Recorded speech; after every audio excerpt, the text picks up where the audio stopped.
Nugroho miwah selasaning Gusti ingkang hababar kabagyan katentreman kaluhuran mugi tansah kajiwa kasarira dumateng panjenengan sedaya saha kula waraden sagung dumadi nuwun dumateng para alim ulama ingkang agung kula dherekaken sagung patmanipun para sepuh pinisepuh ingkang dahat pinunggipun nunjing ingkang nulya panjenengan Bapak Gusek Barkah saha Ibu Siti Rohayat minangka ingkang hamengga gati boten katalumpen dumateng para kadang sedaya saking keluarga sandiwara barongan singa wekasan budaya ingkang mijil saking tlatah dusun Rendeng ingkang dipun pangertani panjenenganipun Bapak Helmi Widodo ugi para lenggah kakung Sumawana putri minggahing sangkaya tamu ingkang kanggo minantu Sukarahayu alhamdulillah titiari kalenggahan partian punika saged nyawiji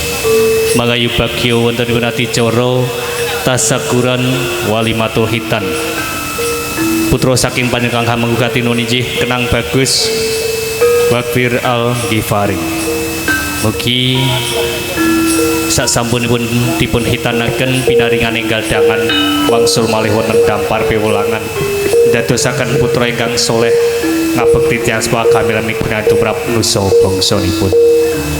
Titiari kalenggahan partian punika ugi Bapak Gusek Barkah hanetepi adat tanah Jawa badhe nglukar Sukerto putra kalih cacahipun kang nandhang Sukerto uger-uger lawang. Munjinggang pambayun Muhammad Jidan Naufa saha Wakfir Al-Ghifari misal ringkati para madya wasana rahayu nirwikara kajaba ingkang dados sedya kapucal sedaya Sukertonipun dadosaken putra kekalih putra ingkang suci badhe gadhah Sukerto punapa-punapa pinaringan panjang yuswa temen takwa dening Gusti Kang Maha Kuwasa. Nuwun para rawuh para lenggah minggahing sang yata ingkang kanggo winantu Sukarahayu sasampunipun panjenengan sami diaturi Pasugoto tari bundan barengan titi wancinipun kula sakadang pratitesaken pangadeg adicara pangruwatan kepareng kula nepangaken paring nama Raden Betung dening sisian kula Raden Tembem paring asma kula janji kegandengan kula titiari Sabtu Pahing kuwatur tumuju wonten ing tlatah Garung Lor Desa ngadhaping tlatah Rambat Cinaturata Kajawi Ngudarasa ugi wonten udakara wigati kang bakal kula aturaken kawan sisian kula. Sajak sampun kairing para pradangga ingkang sampun semadya titiari kalenggahan pargian punika sinarengan jumenengipun Raden Tembem tetembangan wonten ing papan pahargyan samenika kapratitesaken nurinjih para pradangga.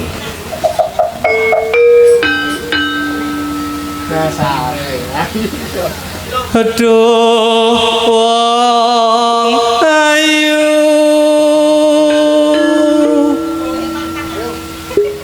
pepujaning ati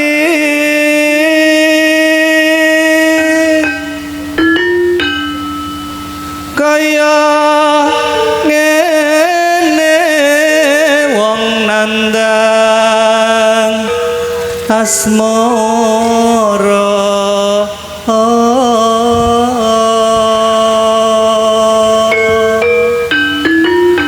ora kok kakang mboten namung panjenengan sawiji sakjroning atiku tansah apa jenenge apa ta awakku dhewe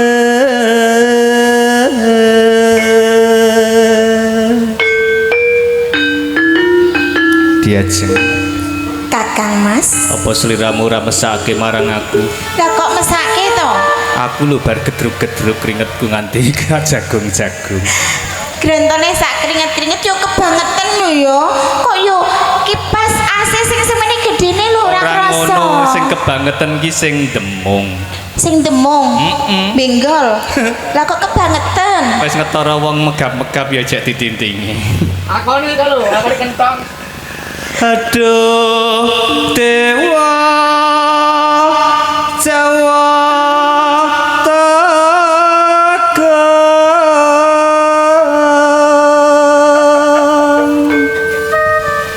welas ana mring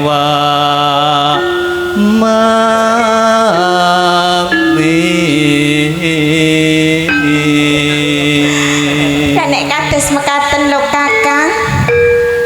Kula lho nganti lali utang.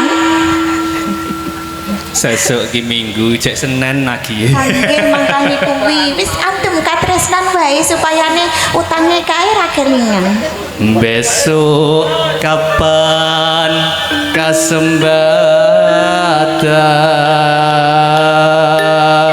kasembatan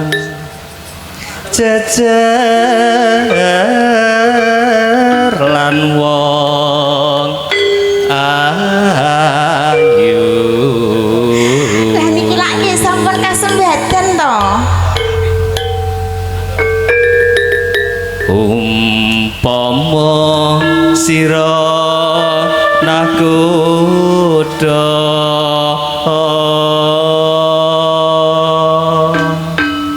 tanpa prau sasatara dan petri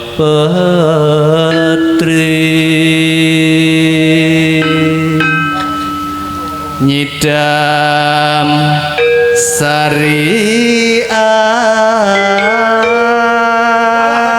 sarias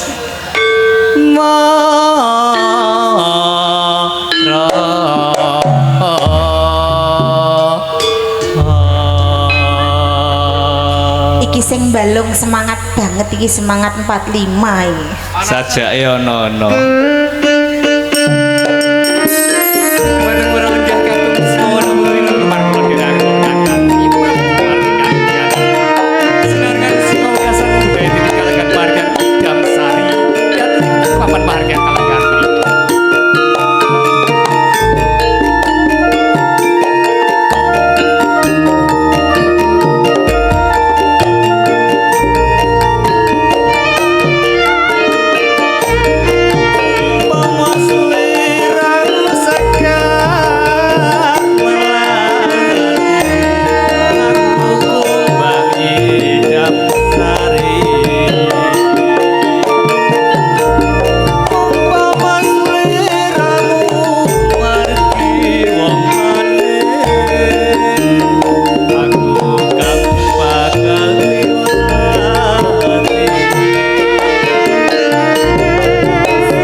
Diajeng garwanipun Kakang. Kala kacang Mas, Sukra apa Kak Kacang Mas? kacang atom. Kasunyatan iki dina awak dhewe jeneng papan pahargan ora kaliya mung leganing jroning atiku. Leres. Ning kasunyatan natur pambagyo uga para lenggah kakung Sumawana Putri. Lumantar tetembangan iki mangayu bagyo adicara. Leres. Nalikane ra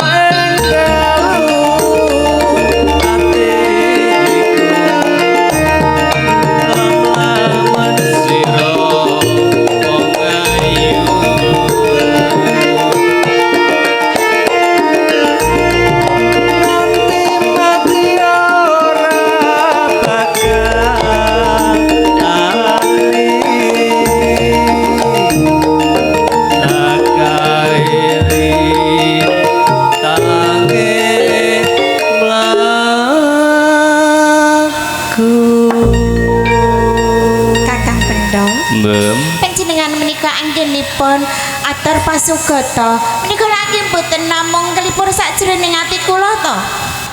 Wis dadi kasunyatan merga awak dhewe ana tetembungan kae garwa sigarane nyawa.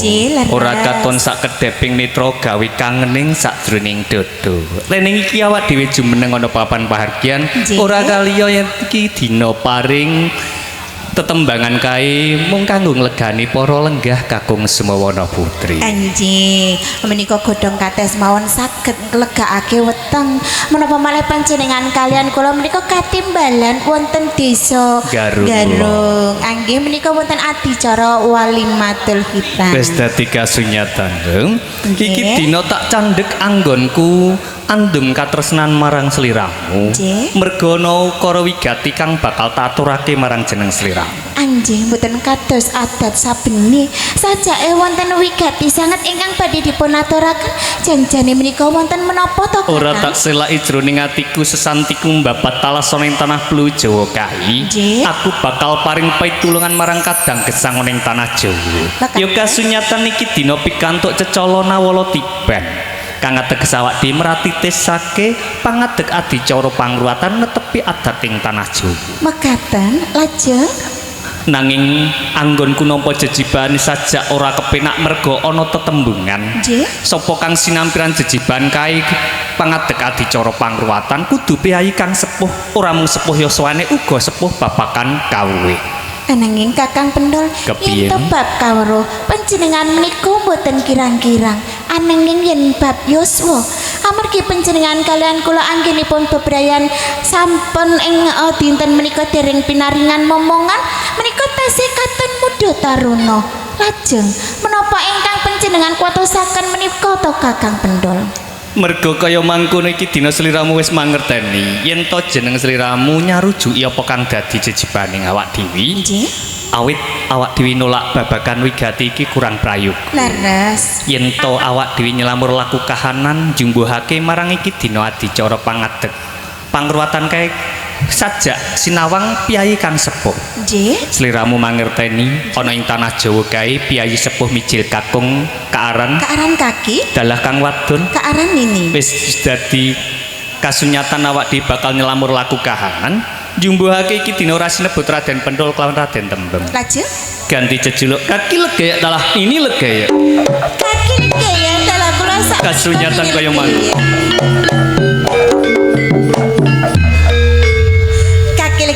Ini legaya sampun jumbo kalian kahanan sampun trep yen to panjenengan kalian kula menika katon sepuh yen to mangke wonten kadang gesang ingkang badhe nyuwun pitulungan pangruwatan dumateng panjenengan menika lak nggih mboten nguciwani kaki legaya. Wis dadi kasunyatan iki dina awak dhewe jering sinampiran jejiban jumbuh marang kahanan.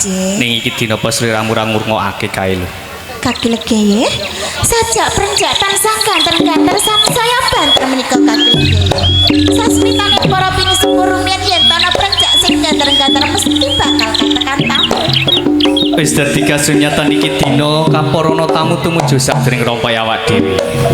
Anjing boten dangu anggenipun panjenengan kalian kula menika rasan-rasan sakmenika wonten tamu ingkang rawuh. Kaki legaya ini legaya sampun tepang tamu ingkang rawuh menika asmane sinten lan saking tlatah pundi kaki legi ya? Sajak durung pono babakan iki dina bakal tak purba wigatine. Anjir sumangga. Assalamualaikum warahmatullahi wabarakatuh. Waalaikumsalam warahmatullahi wabarakatuh. Nuwun sewu Bapak. Boten ateges tamu ingkang anan pahargyan. Kula badhe nyuwun pirsa dhumateng panjenengan sami. Panjenengan punika paring asma sinten saking tlatah punika? Wafir Al-Ghufari. Wafir Al-Ghufari. Gosek Barkah. Bapak Gosek Barkah saking tlatah Garung Lor. Garung Lor nggih, leres nggih. Bapak Gosek Barkah kula pun kaki legeyek dalah punika sisian kula nini legeyek. Anggenipun panjenengan tumuju sakjroning rompok kula sajak sak keluarga. Leres. Ibu paring asma sinten, Bu? Ibu Siti Rohayati. Leres. Punika putra panjenengan kalih ingkang pambayun utawi ingkang bajeng paring asma Muhammad Zidan Naufal. Ingkang wuragil Wafir Al-Ghufari. krungu apa ora?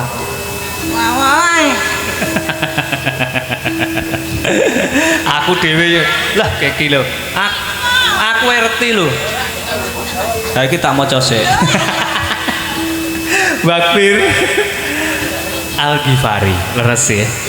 Bapak Gosek Barkah saha Ibu Siti Rohayati. Anggenipun sak keluarga saking tlatah Garung Lor tumuju sakjroning kelompok kula mengku wigati punapa punika. Nun sewu dalam talanganipun Bapak Gosek Barkah. Setunggal silaturahim kaping kalih badhe nitipke utawi maringke putranipun kekalih wonten kaki legeyek lan legeyek amargi kagungan sengkala uger-uger lawang pun ruwat kaki legeyek. Nuwun sewu Bapak Gosek Barkah sak keluarga. Anggenipun panjenengan tumuju sakjroning rompok kula atur silaturahmi. Kula tampi kanthi asta kekalih tambah pasederekan kula tiyang gesang tanah Jawa Pak nggih, Bu nggih. Mengku wigati ingkang kalih bilih panjenengan sak keluarga netepi adat tanah Jawa. Gadahi putra kalih cacahipun mijil kakung sedaya kenging kawetan nandhang Sukerta uger-uger lawang. Pun pasrahaken dhumateng kula saha sisihan kula lumantar kula nyuwun dhumateng Gusti Kang Maha Kuwasa Lukar Sukerta putra kekalih panjenengan. Sewu Bapak Gosek Barkah saha Ibu Siti Rohayati. Anggenipun panjenengan pasrah putra kekalih panjenengan dhumateng kula saha sisihan kula napa nggih sampun ikhlas lahir lan batin. Ikhlas lahir batin. Ikhlas nggih Ibu nggih ikhlas. Putra kekalih panjenengan kula tampi. Kowe mriki. Bapak Gosek Barkah Ibu Siti Rohayati panjenengan ampun alit tinggali.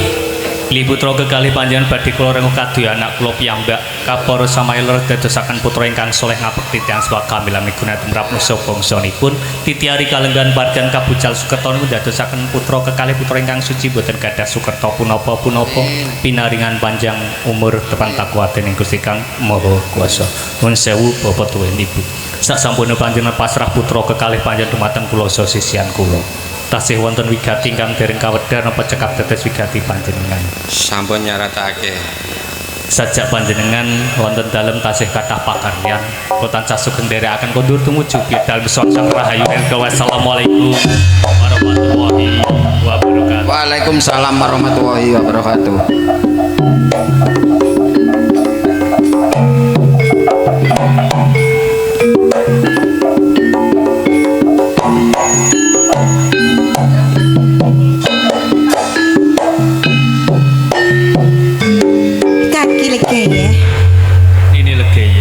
Banget bunga sakjroning ati kula kaki legi. Menapa ingkang kula wantu-wantu? Kula sesuwun rinten lan dalu dinten menika kasembadan. Pinaringan momongan boten namung sawiji nanging langsung kekalih. Senajan to menika namung putra titipan kaki legi ya bakal kula rengkuh.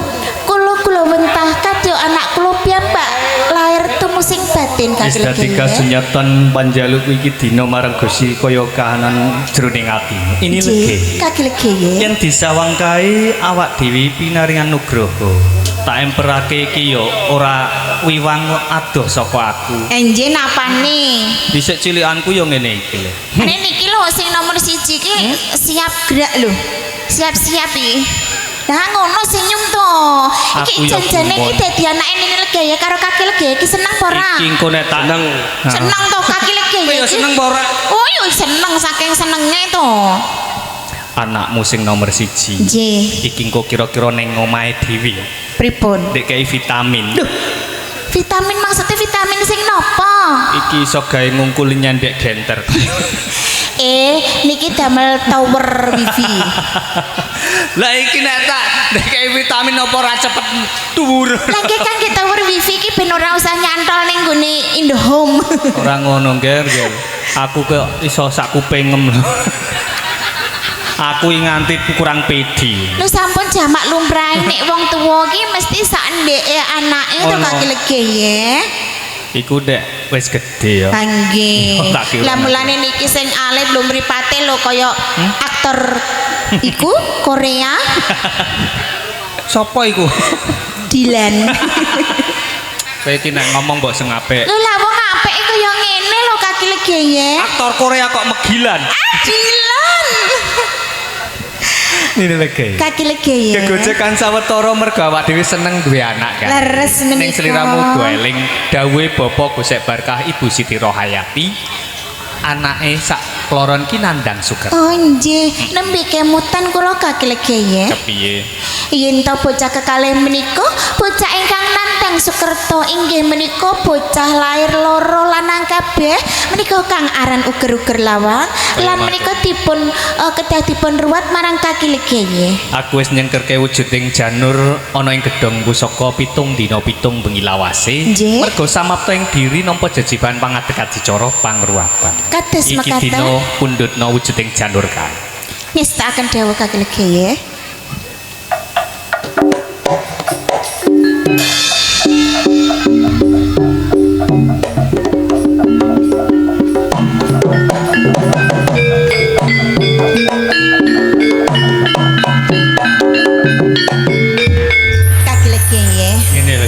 Menika ingkang panjenengan kersake leres napa mboten? Wis dadi kasunyatan niki dina wujuding janur kang tak sengkerke ana ing gedhong pusaka. Lajeng menika wonten keginaanipun menapa kaki legeye? Piguna janur kuning mergo kasunyatan Bapak Gusek Barkah so Ibu Siti Rohayati kae netepi adat ing tanah Jawa. Nggih. Ing tanah Jawa kae kebak adat budaya Mengkuwerdi lan Samudana kang ateges janur sejatine cahya utawa nur kang tumurun saka dhuwur kanthi jabah Gusti Kang Maha Kuwasa. Kados Iki mekaten. dina tak paringi aji sangut 7 dina 7 bengi. Nggih. Bakal tak kalungkene janggane anakmu supaya kalih surbedane ring sambika. Sumangga kaki legeye.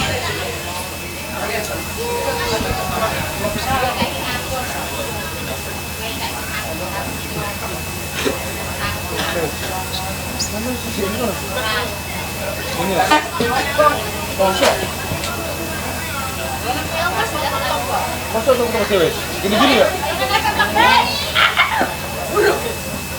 Gini sih beda sih. Kaki legeye. Tidak lagi.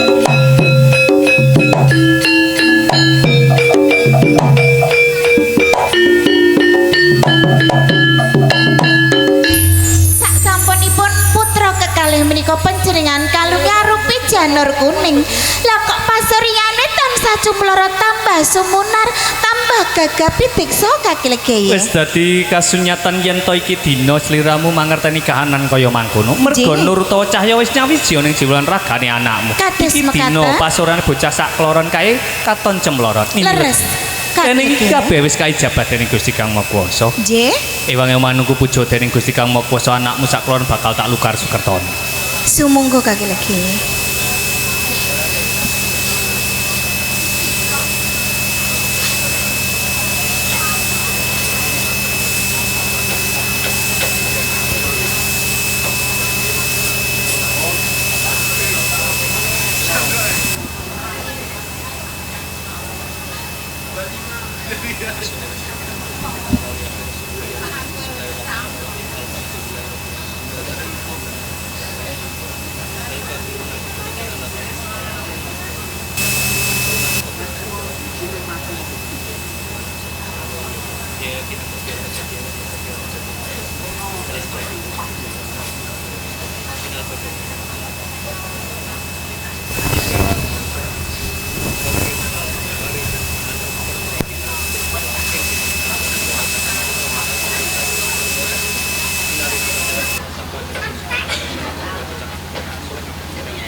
Ini lege.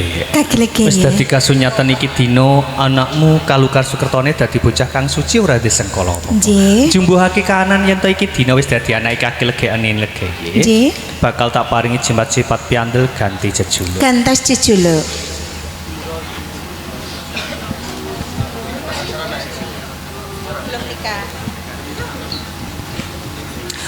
Anakmu bakal tak ganti jejuluk yaiku Nggih. Joko Jlagur. Joko Jlagur menika wertinipun menapa? Joko kae bocah lanang kang jiwa ragane kang suci. Nggih. Yen to Jlagur besok bakal jumangkah ana ing dalan kang luhur. Amin. Kabeh panjangkane kang dhuwur mesti wae kajabatane Gusti Kang Maha Kuwasa. Amin. Mikul dhuwur mendem tur marang tuwane saklo.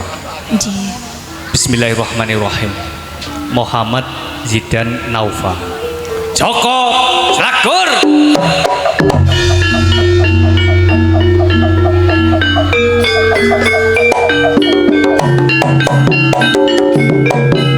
Bakir Al-Ghifari. Joko Jlagur.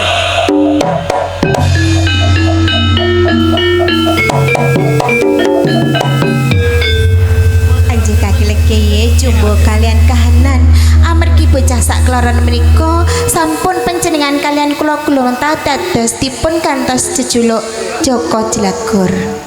Iki dina aku uga krasa jroning ati apa kang dadi pamikiran. Yen to duwe anak loro wis kasajak disawang kae yo akhir dewasa. Leres. Ora sithik anggone awak dhewe nyukupi kebutuhan ing keluarga. Nggih kaki Iki legi. dina palilamu tak kanthi ana ing kutha raja. Budalku ngepadi pangupa jiwa kanggo kebutuhan ing keluarga. Sliramu tak tinggal kelawan anakmu sakloro. Kaki legi. Ini legi. Panjenengan lak mangertosi yen to kula menika dereng pinter babagan momong bocah menapa malih menika bocah sak kloron yen to panjenengan tindak kula nyuwun kanca rawang kagem njagi keselamatane bocah sak kloron kagem momong bocah sak kloron menika kaki legi. Semelangmu iki dina wis dadi kasunyatan sekawit awak dhewe durung diwenehi wiji babagan kula wentah. Leres. Yen to kasunyatan njaluk pitulungan tangga teparo kurang prayoga awit nglamur laku kahan. Mangerti yo. Yen to Joko Jlagur sakon duwe kadang tuwa papat cace kang rawujud. Bakal tak wujud tak ning karep kamu kanca ruwan sira uga jaga keselamatan kadang ya. Disumanggaaken kaki legi. Bismillahirrahmanirrahim. Subiyah amarah alwamah. Mutmainah.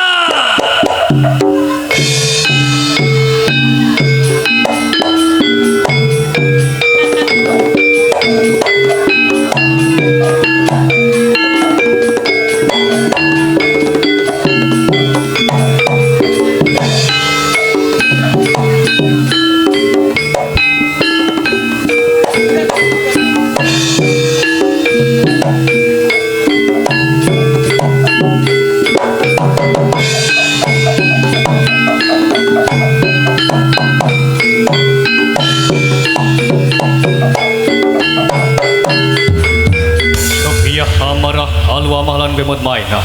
Yen to sekake badan lu tak cipta dadi badan kasar. Mergo iki dina aku njaluk guna sabyantumu jaga keselamatan kadangmu anom uga dadi kanca wong ini legi apa sagu nggih. Yen sagu jaga aja nganti liro sak kedheping nitra. Ini legi.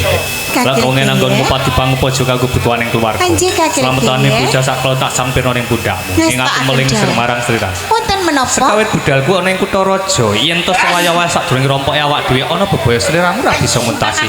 Gedruk lemah kaping 3 undang jenengku. Krasa jroning ati bali tumuju sadurunge rompok. Kestakaken dawuh kaki legi. Siwang-siwang ngatur selamat ini lagi. Atas-atas kaki legi.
sedulur papat Sophia Tahu. amarah Allah amaran mutmainah coba nyedak mrene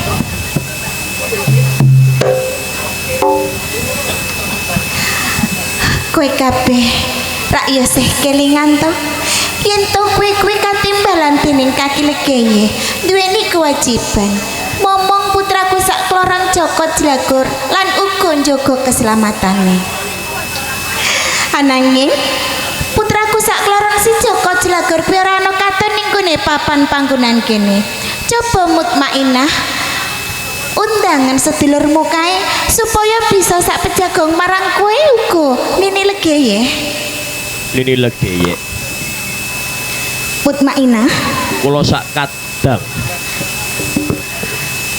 nalika Joko bau kiwa tengene kadang kok anom sak kloron Joko Jlagur iya ana ing sajrone rompok rasane sumuk panas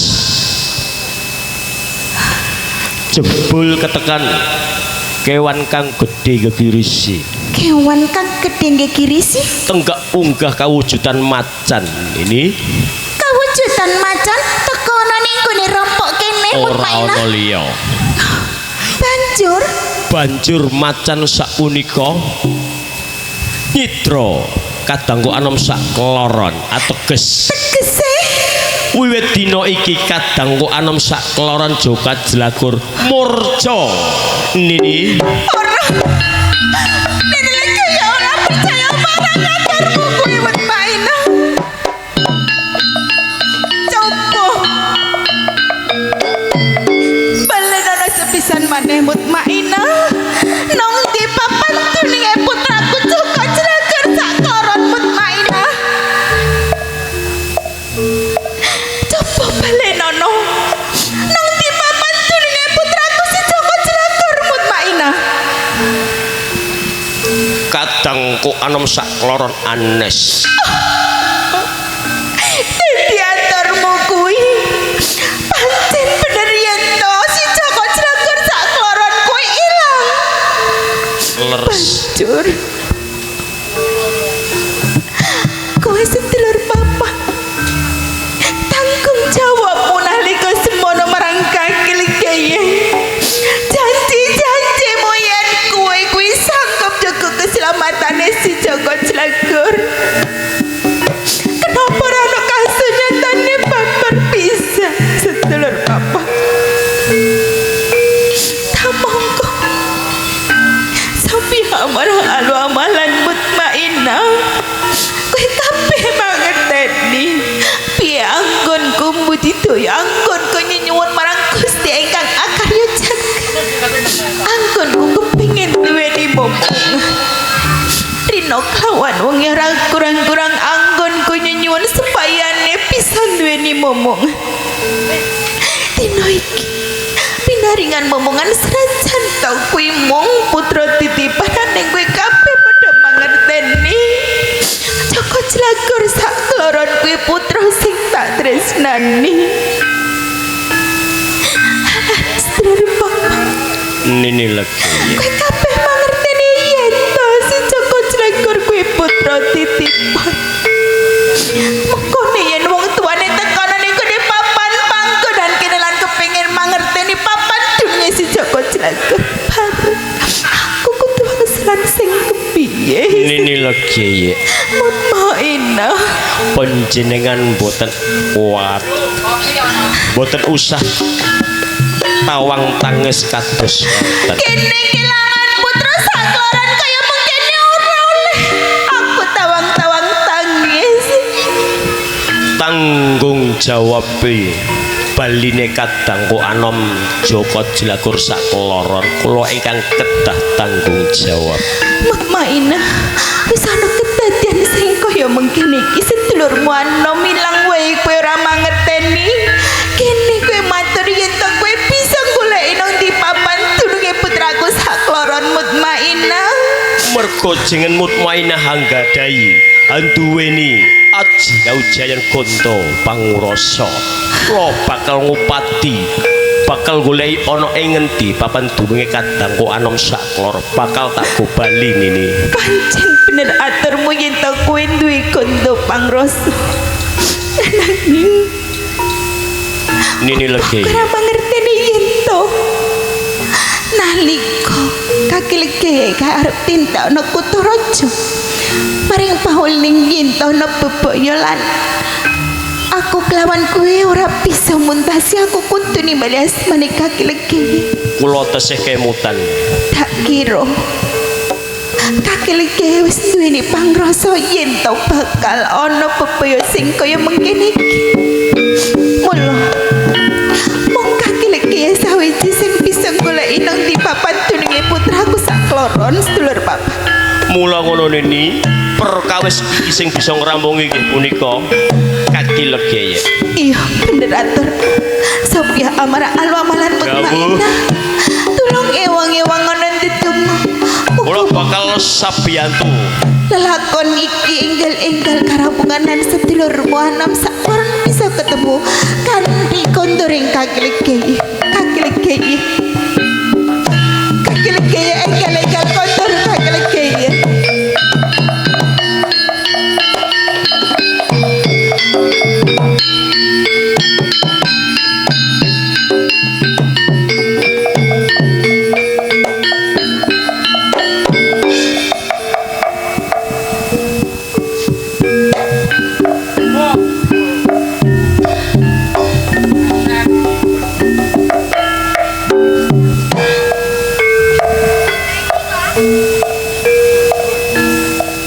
Nini Legi. Kaki Legi. Budalku ning Kutaraja kasunyatan gawe rapenak jroning atiku. Merga tak sawang pedhot limanono sakgone rompoy awakku. Kaki Legi. Yen to sekawit saben dina baliku kepapak lawan esem guyumu ning iki dina tangismu kang dadi pitakon. Kaki Legi. Kula badhe matur nanging saderengipun matur nyuwun agung ing pangapunten Kaki Legi. Jajak beda kaya padatan iki dina kadang tuwa papat cacahe padha sedih jroning ati. Matur wae sajak kawan palaka wae. Kula ngrumaos sitiring saged dados ibu ingkang sampurna Kaki Legi. Sekawit panjenengan menika masrahaken Joko Jelakur sakloron tatan kula ugi sedulur papa. Bener. Ananging Kaki Legi. Ananging kini Kasunyatan menika mboten kados ingkang kula kersake. brebes mili iki dina tangismu saya gawe bingung jroning ati. Kaki Legi. Kula ingkang lempat amargi bocah sakloron samenika. Kaki Legi.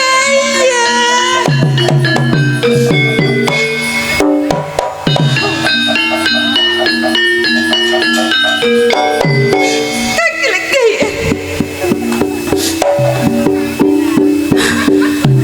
Kaki Legi. Kene iki muni saguh ning ngarepanku njaga kadangmu ana. Kok kuwi yo muni saguh. Kasunyatan kadangmu anom sakloron kae murca saka dampar kamandhang. Apa kang dadi tanggung jawab? Kaki Legi. Kene Legi. Kene iki dina ora duka jroning atiku yen to nyawang kahanan kang kasunyatan. Kula mau sinto kula menika lepat Kaki Legi. Aku lenggo babakan opo kang dadi kedadian iki mung pacobaning saka Gusti. Tapi ana tak patenono mesti wae. Welakon iki ora bakal bali kaya wingi. Kaki Legi. Aku go njaluk luput iki dina kasunyatan manti-mantiku sekawit marang sliramu ing sakjroning rompok ana kedadian kok mangke. Mula saka ini Kaki Legi. budidayaku baline bocah sakloron ora tak kanthi pandongamu kang maha kuwasa. Mungganing sanggar Kula bakal wonten sanggar pamuja nyuwun. Mugi-mugi Joko Jelakur sakloron enggal-enggal kepanggih Kaki Legi. kaya mangkono. Sophia amarah alu amalan pemut mainah kapur maju ya.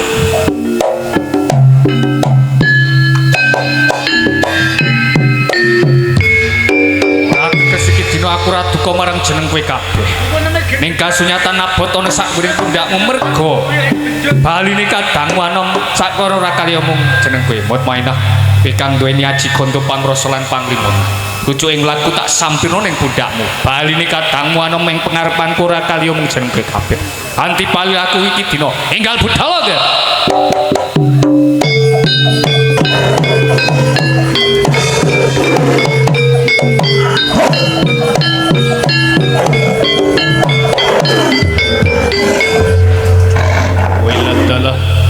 Sopiah amarah halwa mahlan kowe Mutmainah kaki lege ya yen to iki dina ora nganti gantalan dina Minggu tawa Candra lagi sak kedheping Nitrawa jeneng sira bali tumuju ing pengarepanku ning kene ora nggo kadangmu sak kloron kasunyatan ngirit kewan gegirisi kaya mangke apa kang dadi sediamu Mutmainah kaki lege ya iya ora ana liya jagat iki ingkang Nitra kadang anom nggih punika kewan kang gedhe gegirisi kaustan kewan ing pengarepan kang Nitra kadangmu leres panarimaku yen to kasunyatan iki dina sekawit ki badan tak cipta dadi badan kasar iki bakal tak balik dadi badan halus maneh supaya bisa kanggo kekuatane kadangmu anom sakjroning karepane kewan gedhe kula sapa iku nggih iki dina ora usah kesuwen manjing jiwa lan ragane Joko Jlagur sakloron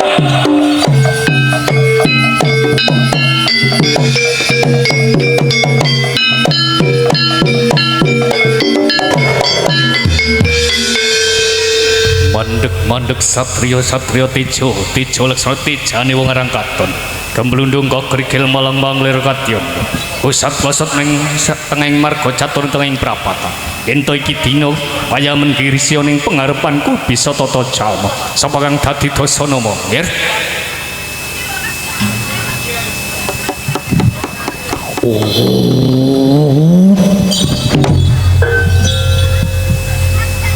wong gedhe dhuwur iya tambuh marang aku tanah Pulo Jawa iki ora ana loro ora ana telu ya mung siji aku sing genut darani Sri Bathara Kala Glap Sayuta ya Raden Gembong Kamijo sing dadaranku balik sapa gedhe dhuwur saka ngendi papan panggonanmu Sri Bathara Kala Glap Sayuta dasar jeneng sira pen mangerteni sapa kang kama ning ati pengarepan ora kalios poni tanah Pulo Jawa kaki legek kang dadi peparang wilah kalah nyiras pandes kebenaran kowe bisa war karo aku yo ing papan kene aku arep nagih janji marang kowe nalika jajaring tanah Pulo Jawa jatang pan Sri Bathara Kala Glap Sayuta kaki legek ana paron aning yo kene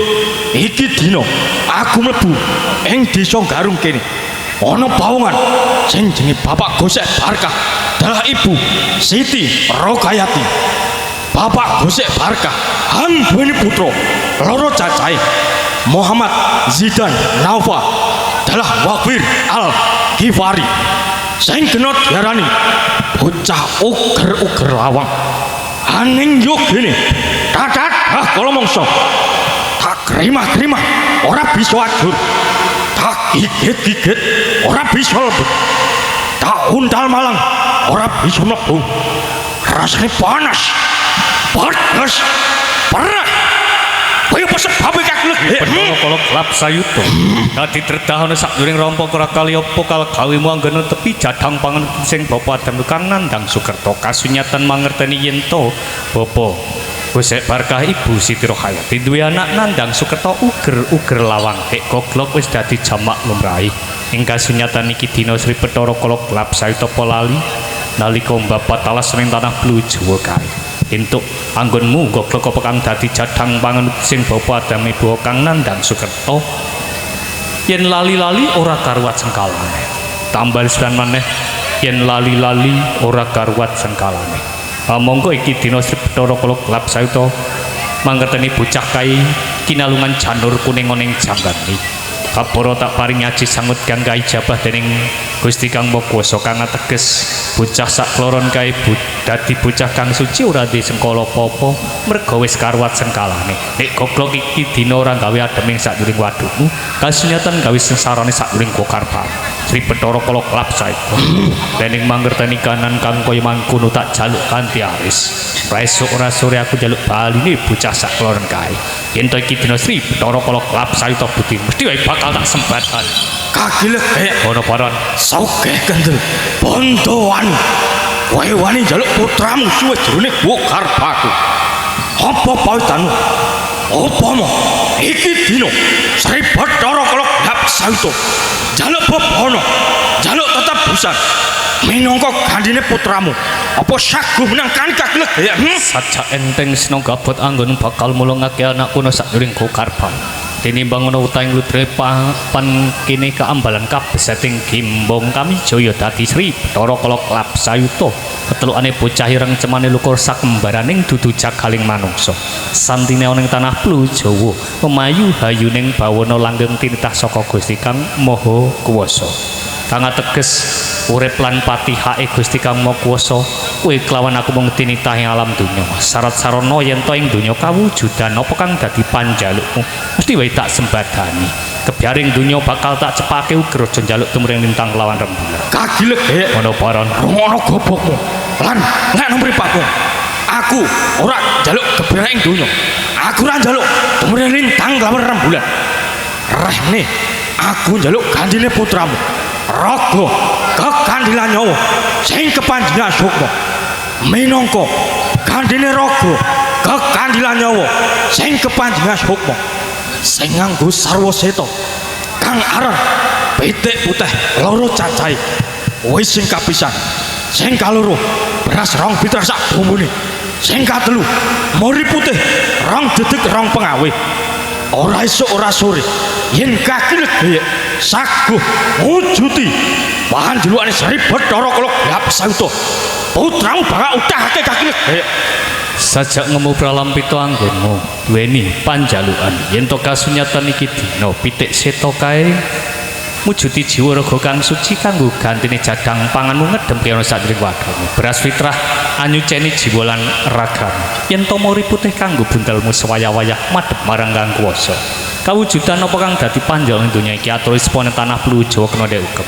enggal utana anakku no sadurung Gokarban kagilek ora parah yen mangkono panjenenganmu ora usah kesuwen sake putramu sing wis jroning Gokarbaku ananging kagilek eling-elingo aja nganti mblenjani Sri Bathara Kala Klapsa itu yen kagilek wani mblenjani Sri Bathara Kala Klapsa itu turun pitu bak tau pas kagilek atur sepone tanah Plu Jawa iki ora kaambalan iki dina apa kang dadi panjenengan sebadane iki dina bakal tak kanthi apa kang dadi baline anakku kaya wingi kuwi yo yen mangkono kudu tak jangka tambano bakal tak tambani kanthi asapka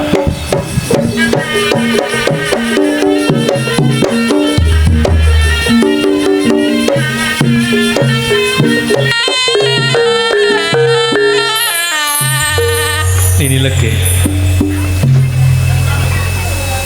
enggal juga ranggonmu nyuwun marang Gusti Kang Maha Kuwasa saka sanggar pamujan ya iki dina kanthi pandongamu kaijabah dening Gusti Kang Maha Kuwasa aku bali kelawan anakmu sakloron kaya wingi Kagilek ini lagi panjenengan nimbali kula menika menapa amargi Joko Jelagur sakloron sampun kepanggih Kagilek wis dadi kasunyatan anakmu sakloron bali kaya wingi coba tititi sawetara anggih Kagilek menika leres Joko Jelagur kekalih ananging kenging menapa ingkang alit lah kok mboten midak lemah to Kagilek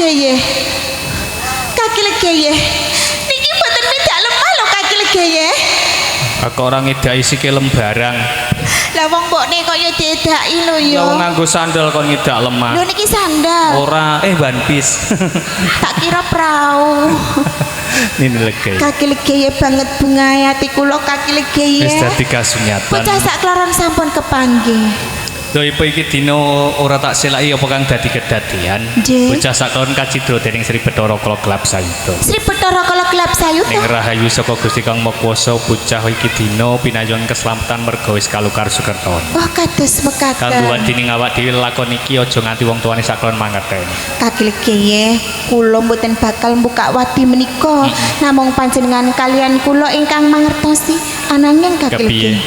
Sakjroning ati kula kedadak sumelang Kaki Legeye. Babagan Prenjak ganter-ganter menika malah kaporo tak sawang saka kaduhan gai Bopo kesebar ka Ibu Siti Rohayati tumuju sakjroning rompo awak dhewe. anjih Kaki Legeye.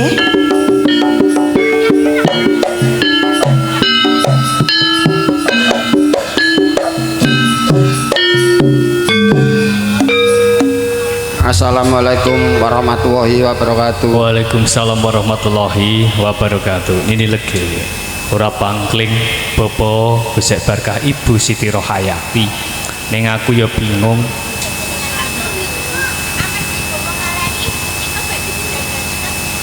Ya ora mung iku. Aku iki lho ora ndek wedhus, ora ndek sapi. Bapak Barkah nggawa godhong-godhongan apa kowe dikira wedhus ya? Nggih, Pak. Tigang dinten kula ambus niku panci kaya wedhus prengus. Ini kayak bakal tak pur. Nyuwun sewu Bapak tuwin Ibu. Anggenipun panjenengan rawuh tumuju sajroning rompok kula damel kaget ing manah kula panjenengan beto kados banget jajane mengko wigatipun napa. Non sewu dalam talang aturipun Bapak Gusek Barkah setunggal silaturahim kaping kalih badhe maringi bebungah utawi tetebusan wonten Kaki Legeye amargi sampun kula mentah putranipun kekalih. Dados sedaya punika minangka sedekah utawi tetebusan. Tetebusan menika tetebusan boten ateges putra dititipake banjur ditebus nanging tetebusan mengkuwerdi ing tanah Pulo Jawa. Netepi antepipun kalbu panjenengan Bapak Gusek Barkah Ibu Siti Rohayati. Anggenipun netepi adat wonten ing tanah Jawa sampun kasembadan linambaran kanthi ikhlas ing manah dipun sedekoi pawujudan kados mekaten. Nuwun sewu Bapak tuwin Ibu. Anggenipun panjenengan pasrah sedekah tumrap poso sisihan kula napa sampun ikhlas ta. Ikhlas lahir batin. Ikhlas nggih. Ibu nggih ikhlas. Badhe kula tampi mugi dadosaken berkah lumeber rezeki panjenengan sak keluarga. Coba kae tampen ana ini.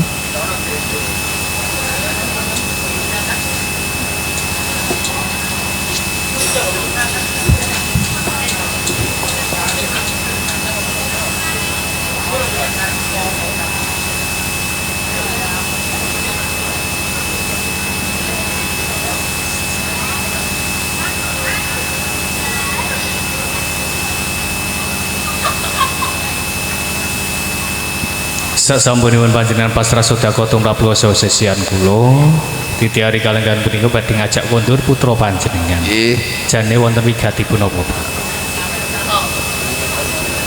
nggih mangke dalu Pak Kitana. Pun hitanaken. Nggih. Mbak Fir Agofari. Wah, aku mikir kuwi iki. Lah iki nek disunatno nek ora tambah swet. Ning saiki kalah dhuwur karo aku. Aku tak akali aku ben dhuwur. Aku nek ra ngene kok aku ya sak kupingmu neh. Nuwun sewu. Kula tansah memuji anggenipun samangke kenang Wakfir Al-Ghifari lampahi hitanan lumapah kanthi lancar wujung selamat kali surupida nering wikara pinaringan enggal dangan wangsul malih wonten dampar wong. Nuwun sewu Bapak dan Ibu ing mriku badhe nitepaken wujudipun janur dumateng panjenengan sami.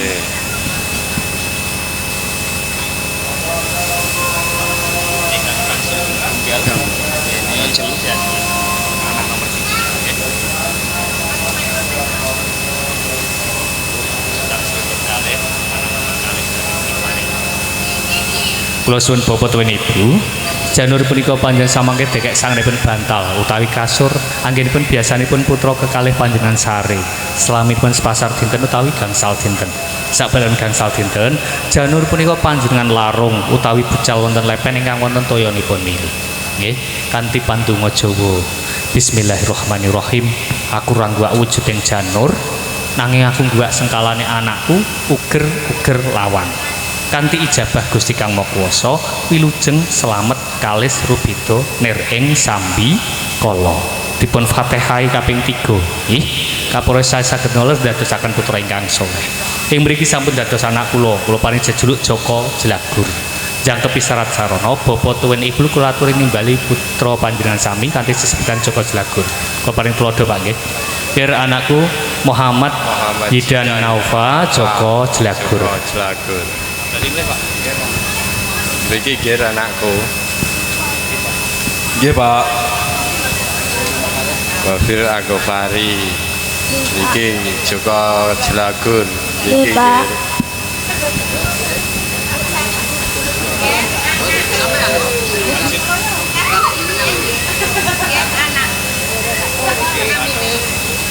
Jenaufa Jidan Jelagur Dalam Bu. Wafir Agofari Joko Jelagur Dalam Bu. Riki kira Alhamdulillah sampun purna ping dados wigati panjenengan netepi adat tanah Jawa. Sumangga adicara dipun pungkasi kanthi barokah Fatihah. Mugi leres sedya wigati kaijabah keluarga panjenengan tansah pinayon keselamatan kaberkahan kabegyan dening Gusti Kang Maha Kuwasa. Minal hajati bil barokatihil Fatihah.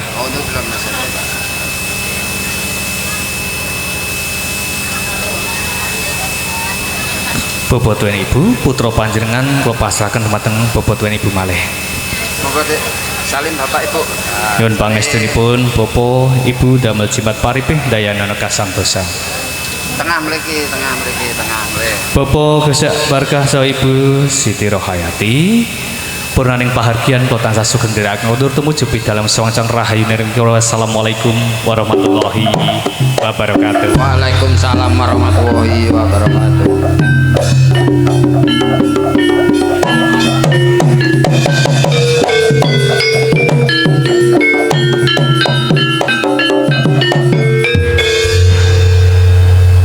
Legeye. Ini legeye. Cobi jenengan pirsani kaki legeye. Menika wonten embur saisine wonten beras kuning kembang setaman wajib wonten godhong alang-alang apa-apa. Menika ingkang dipunasta Bapak Berkah Gosek Berkah sekeluarga. Janjane menika wonten werdinipun menapa to kaki legeye? Ya indahing awak dhewe urip bebrayan tanah Blu Jawa kae. Nggih. Kang kebak adat budaya mengko werdilan samudana. Ana unen-unen yen to wong Jawa aja lali Jawane. Embor awak dhewe wajib gemborake utawa ngandhakake marang tangga teparo ana ing tlatah Garut Lor. Bapak Gosek Barkah Ibu Siti Rohayati wis nglukar Sukerta putrane sak kloron. Lajeng beras kuning menika werdine menapa? Wiwit suwe wis ngening-ngeningake pikir, sok kapan aku bisa ngruwat sengkalane anakku iki dina wis kasembatan. Wajib menika kaki legeye. Wis dadi kewajibane wong tuwa ora mung lairake maringi jeneng ngitanake nikahake uga ngruwat sengkalane iki kewajiban. Lajeng wonten kembang setaman werdine menapa? Bapak Gosek Barkah Ibu Siti Rohayati ora lali marang kadang tuwa papat cacahe kapara-para nabi, para rasul, para wali wah tanah Mekah Madinah tanah Blu Jawa bil khusus kaki danyang ini danyang sohibullah ana ing tlatah Garung Lor lumeber ahli kubur jaler lan estri. Lajeng werdinipun godhong-godhongan menika menapa lho kok wonten godhong alang-alang apa-apa dalah godhong mengko luweh? werdiyen to Bapak Gosek Barkah Ibu Siti Rohayati sakeluarga. Wiwit awal duwe hajat lan akhire tansah nyuwun marang Gusti Kang Maha Kuwasa supaya ora ana alangan apa-apa kalis rubeda nering sampikala sak badane duwe gawe to hajat kae kaluwehake kajembarake rezekine ka sasmitaning godhong luweh kang ateges luweh lebih sembarangane kae. Amin. Ingkang pungkasan menika wonten kupat luar kaki legeye. Kupat luar wujud adicara pangruwatan uger-uger lawang wis kalukar dening Gusti Kang Maha Kuwasa. Seneksen para malaikat Gusti Allah Subhanahu wa taala, para nabi, para rasul, para wali wah tanah Mekah Madinah tanah Blu Jawa bil khusus kaki danyang ini danyang sohibul wilayah wonten ing tlatah Garung Lor. Ugi dipun angestreni para pamirsa kakung semono putri tinampi ing dinten inggih menika Sabtu Pahing malam Minggu Pon kanthi piwaosan Allahumma sholli ala sayyidina Muhammad. Allahumma sholli ala sayyidina Muhammad. luar saka kersane Allah Subhanahu wa taala. Allahu Akbar.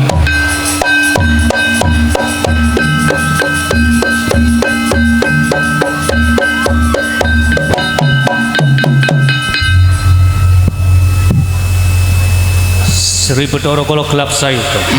Ora teges aku mirwake apa kang dadi panjalmu. Yen to kasunyatan iki dina kabeh panjal bakal tak sembadani ning aku njaluk sabiyantu musaguh. Saguh Yen kaya mangkono, dina lalu Sri Bathara kala gelap saya takon jaga keselamatan daleme Bapa Gusek Barkah Ibu Siti Rohayati. Ento nganti bebaya kang bakal mridu saka lor, tak awas saka kidul balik ke ngalor. bebaya ki saka wetan, Balik ke ngetan. kang ngridu saka kidul, Balik ke ngidul. kang bakal tumomo saka kulon. Balik ke ngulon. Jejer papat desa adipati Sri Bathara kala gelap saya jaga keselamatan daleme Bapa Gusek Barkah Ibu Siti Rohayati. Ento ngisor lan dhuwur tansah pinayungan keselamatan dening Gusti Kang Maha Kuwasa. Raga kanthi lan nyawa kepanjingan sukma. Seta wujude loro cacahe. Mundura sapcak bakal tak pinanggani.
Alhamdulillah adicara pangruwatan lumapah rahayu nireng Bikoro.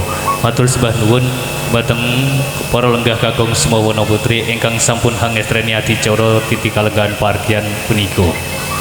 Laksana adicara titi kalenggahan pargian singa wekasan budaya mangayu bagya wontenipun adicara tasakuran walimatul khitan putra saking panjenenganipun Bapak Gusek Barkah Ibu Siti Rohayati nggih kenang bagus Bakbir Al Ghifari. Nggih menika adicara guyon maton dalah campur sari rancak. Dumateng para rawuh kakung semono putri nun kepareng kula dherekaken lenggan kanthi mardu mardikaning penggalih. Semoga para pratungga wusana kula dherekaken.